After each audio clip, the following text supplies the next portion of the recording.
We knew it was coming, but when we're given less than 24 hours, that's worst case scenario. Barbie Prinster is disappointed that thousands of families are now locked out of the state's child care assistance program.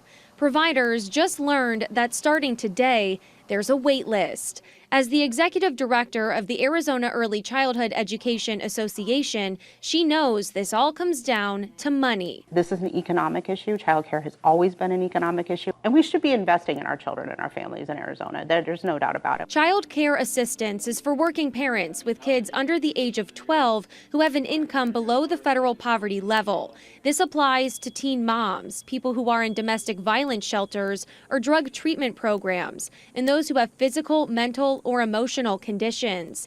Families experiencing homelessness and foster children can also qualify. These are our most vulnerable children, and they deserve a safe space while mom and dad or grandma and grandpa or whoever their foster family is go to work. For the first time in decades, the Department of Economic Security received funding from the state for child care assistance.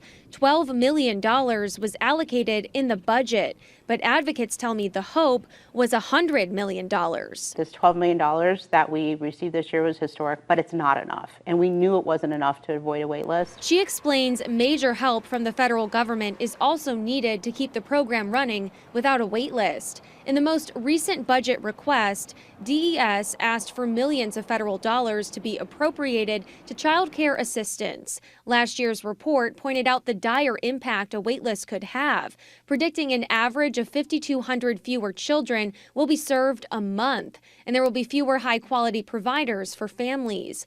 Barbie says this wait list is more of a denial list. The wait list, that term waiting, kind of alludes to the fact that you might get in. And at this point, until we have additional funding, these families are not going to get in.